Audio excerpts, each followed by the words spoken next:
Welcome back to Forge College. I'm really glad you're joining us for this explainer. So, in our previous lesson, we were exploring bug bounty platforms and participation guidelines. But today, we're taking a leap into something slightly more explosive. We're moving from just finding bugs to actually anticipating the catastrophic disasters that happen when smart contracts interact. Because let's face it, Web3 can still feel a bit like the Wild West of space exploration. Just imagine this for a second. Your multi-contract system is perfectly choreographed, right? It's this beautiful dance of digital logic. But what if the contract on the exact other end of the line unexpectedly explodes in the cold vacuum of space? Like, what happens when an external call fails completely silently and your system just keeps humming along as if nothing's wrong? Spoiler alert, it is absolutely not fine. So here's our engineering blueprint for today. We'll hit 1, the danger zone, 2, the 4 EVM call types, 3, the airlock mental model, 4, coding the airlock, and finally, 5, our takeaways and next steps. All right, let's dive into section 1, the danger zone integration failures. The crucial thing to remember here is that cross-contract calls aren't just simple memory functions operating in a safe little sandbox. Not at all. They're remote executions, and they are literally riddled with hazards. We're talking about revert bubbling, where a failed call completely destroys your transaction. Then there are silent failures from low-level calls, reentrancy attacks where malicious contracts sneak back in mid-execution, out-of-gas limits, and delegate-call storage corruption, which essentially scrambles your contract's brains. It's an absolute minefield out there.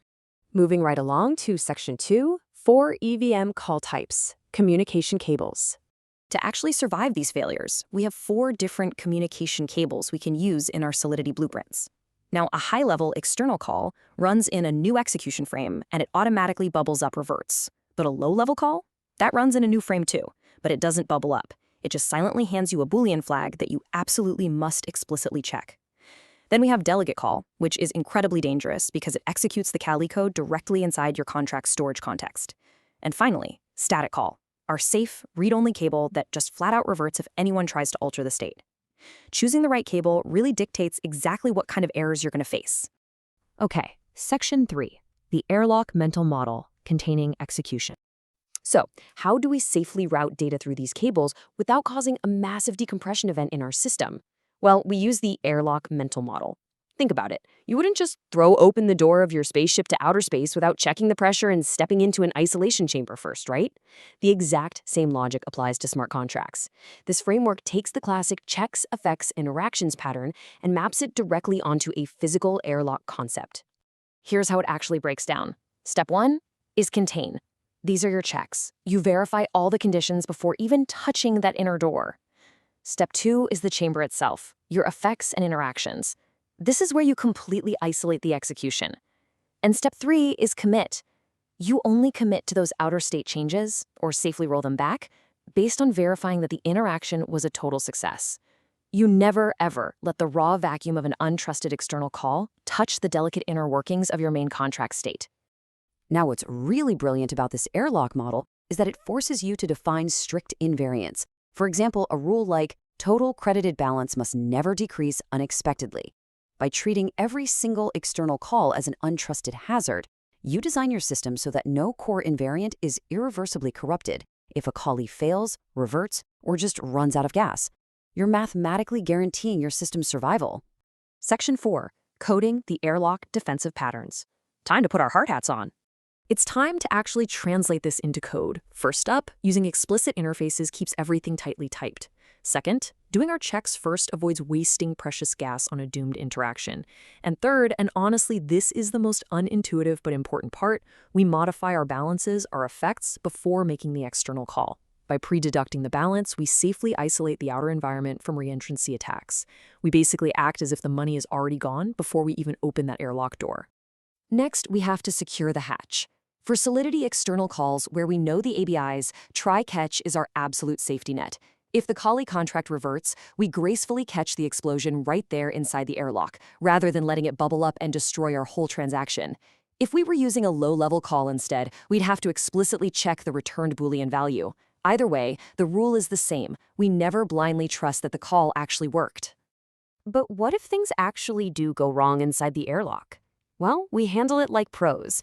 We emit a structured, auditable failure event, something like work attempt with a false flag. Then we trigger an idempotent, deterministic on-chain safe compensation. Remember how we deducted the balance before making the call? If the call fails, our catch block safely gives that account balance right back. This means off-chain automation can easily retry it later, while our on-chain accounting remains totally flawless. Which brings us to Section 5, Takeaways and Next Steps, Survival Principles. If you take away absolutely anything from this explainer today, I want you to burn this rule into your memory. Treat every single external cross-contract call as totally untrusted. Treat them exactly like airlocks. Contain the environment, verify the interactions, and commit the state safely.